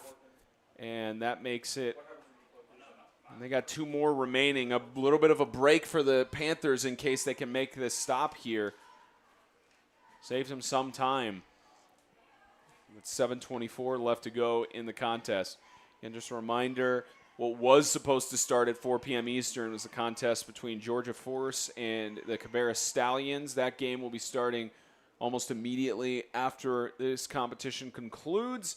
Still here on the 8-Man Extreme YouTube channel for that contest, as well as the competition between the Evangel Lightning and the Cary Christian Knights that will be happening afterwards. One of the cool things was that Georgia Force and Cabarrus both expressed they want to see this match played out. They want to have a clear winner expressed between either of these teams because they just love seeing the football in the environment. They got to see that JV game earlier. So showing that support.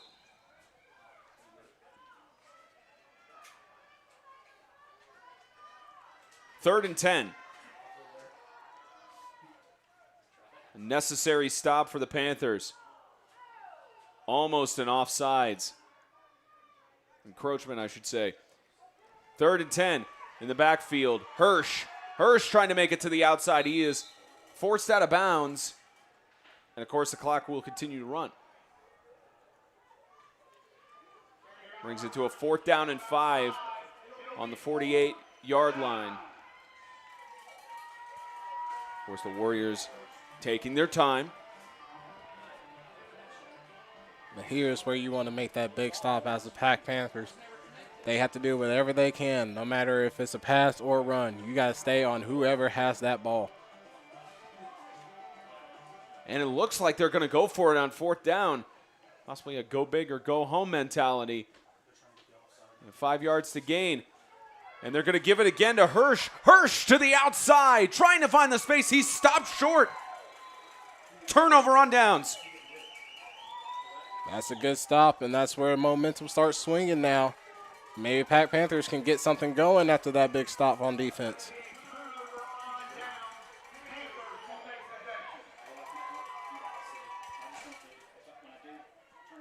Coach Tim Humans in his 3rd season, 19-5 overall, trying to get win number 20 today on the mountain in Gatlinburg. On the other side of the field, he faces a coach who is 40-46, heading into his 9th season, looking to have a more positive record and get past that 500 mark. His team has played well today. Carry up the middle to the 49-yard line and a stop made. Gain of about 2 yards from the carry by Humans.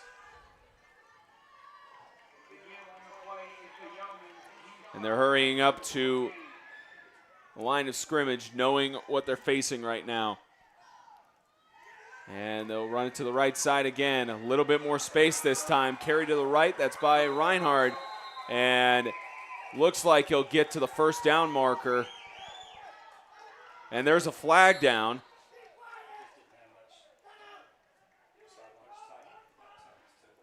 Possibly a sideline warning.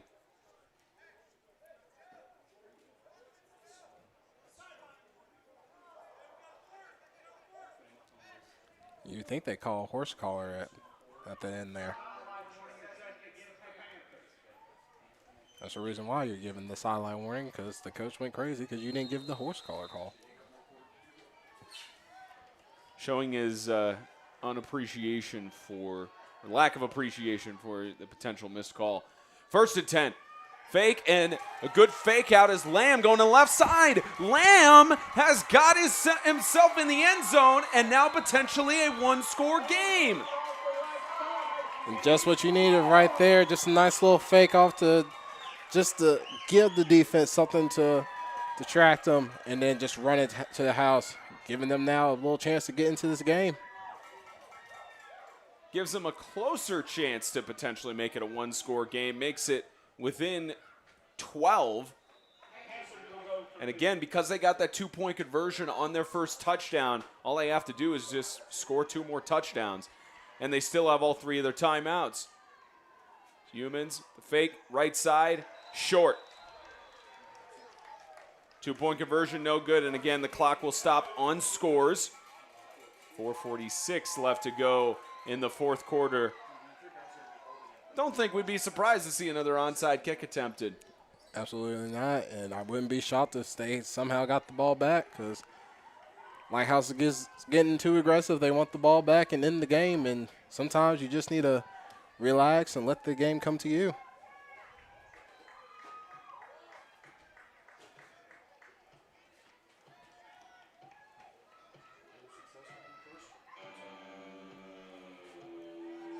So far in the season, they're 100% on their onside kick attempts. So,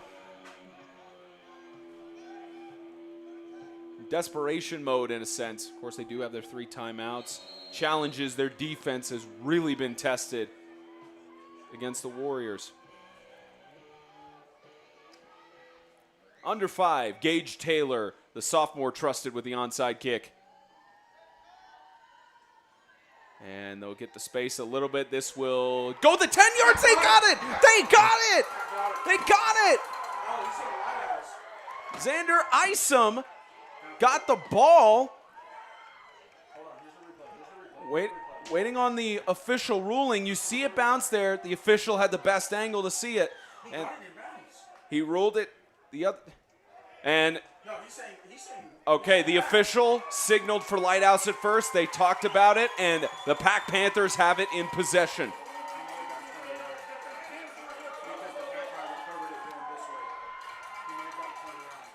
Panthers have a chance. There's a timeout called. I believe an official timeout because JJ does want to have a discussion.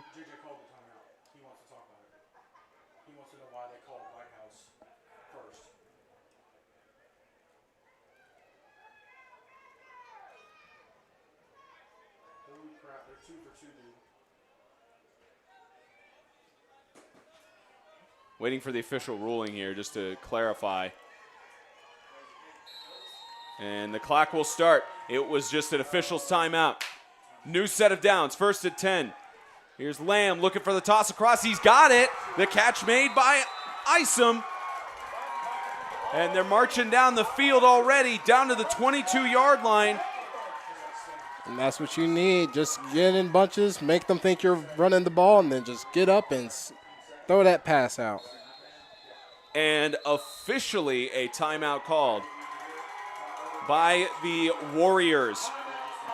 Their second timeout of the half, which it almost doesn't make any sense because PAC still has to either recover the onside kick and or use all of their timeouts on the next drive. So with that, you're stopping the clock and giving a break to the Panthers in a sense. Yeah, but when you gone perfect on onside kicks, you might as well keep rolling that dice and see if you can go 3 for 3.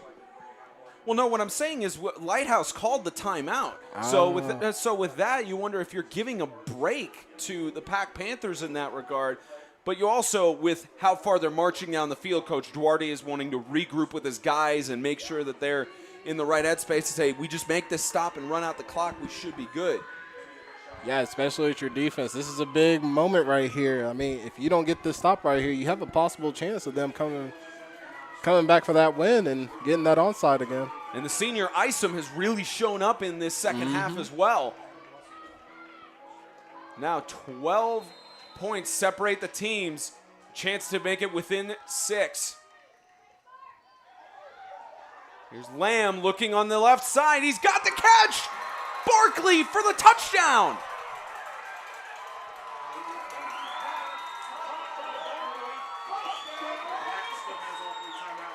And just like that, in the words of our colleague Mike Keith, just like that, this game got interesting. Now you get the 2-point conversion. You play defense.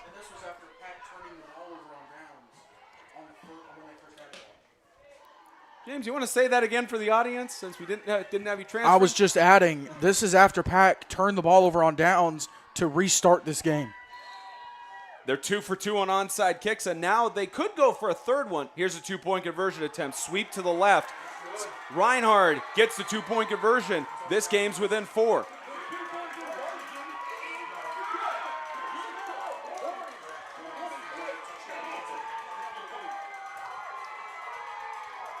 A game where the Warriors were leading 26-0. about a 2-hour rain delay, thunderstorm delay even. Make that 2.5 actually. And PAC does not even, they didn't even have to use a timeout because Coach Duarte seemingly wanted to regroup his guys on using those 2 timeouts, but it benefited the Panthers because now they're within 4 and they don't even need to give an onside kick here, Brendan. Everybody but one person up. I'm just going to keep James's headset on. Hey. Actually, strike that. James is giving some good stuff to us. He mentioned that Lighthouse brought everybody except for the one guy in the backfield, Hirsch. And you wonder, do you go for the risk of the onside kick here? Yes, you And do. they're going to go for it. And 53 touched it. They couldn't get to it, but it's out of bounds at the 44. Just exactly what Lighthouse needed. Now, here's the question. Do you score or do you just run out that clock? Yep. And they could easily just get the stops they need and call the timeouts to stop the clock and figure everything out and get back to win this game. 3 minutes and winding down here in regulation.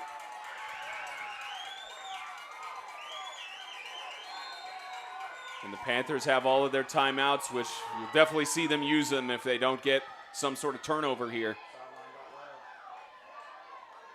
PAC Panthers fans are letting them hear it.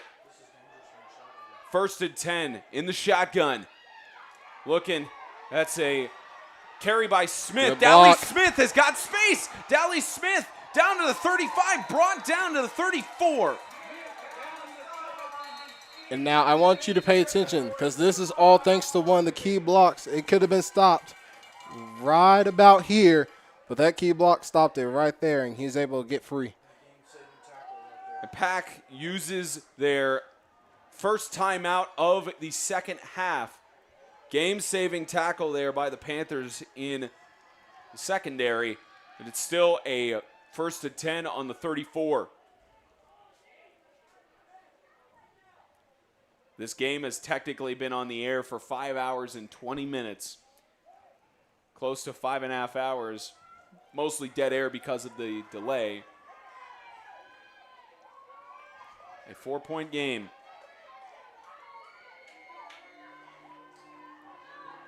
Panthers fan base hoping that this late 4th quarter comeback isn't all but too late. Well, that's the thing about football. You can never say never, and nothing is ever too late.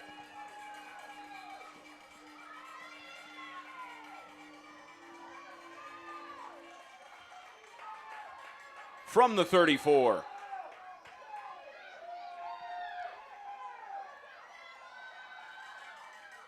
The backfield, just a handoff again. They trusted Clay Boatman so much. And a timeout called again.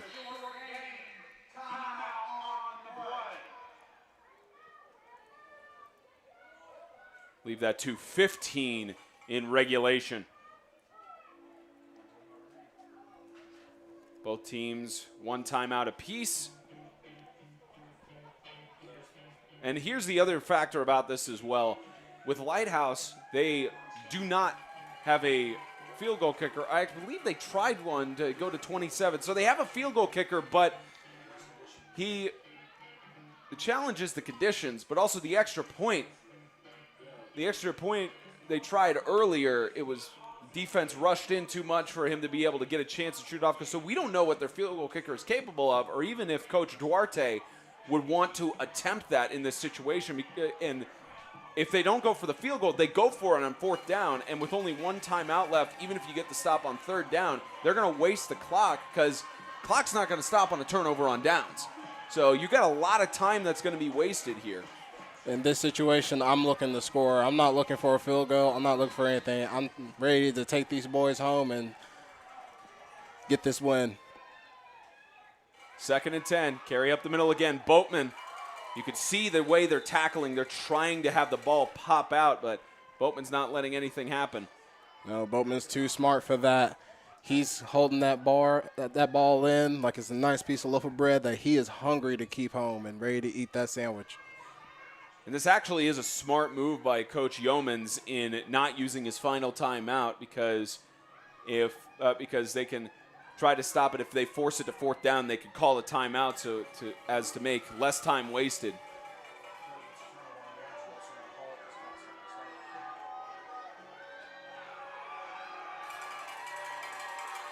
Perfectly fitting to play the final countdown. 3rd down and 4. There's motion. They'll give it to Boatman again. Has he got the space? They're trying to push through, and he's got it. 1st down, a timeout called by Coach Yeomans. 1:21 remaining in the game, and It's fourth. he's short, actually. No, that's first.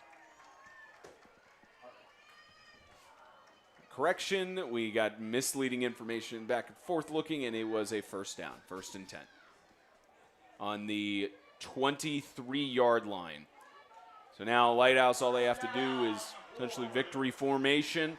The Warriors did not get a single score in the 4th quarter. Don't believe they had any touchdowns in the 2nd half either. They had maybe 1 touchdown in the 3rd quarter. So outscored 22-6. And the PAC Panthers come back. Exciting, exhilarating.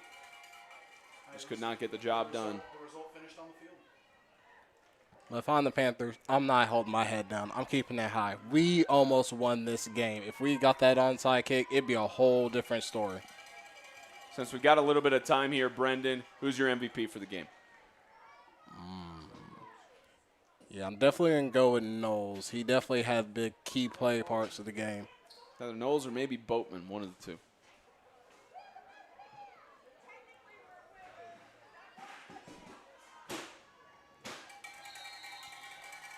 And that will do it.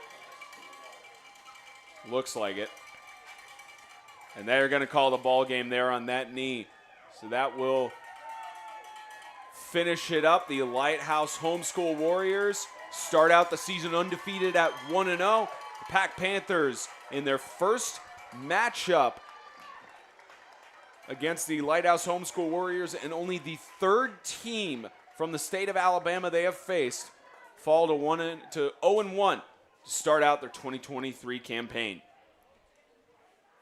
Again, for those of you looking for the Georgia Force versus Cabarrus Stallions, that game, of course, delayed, with this game being delayed as much as it was.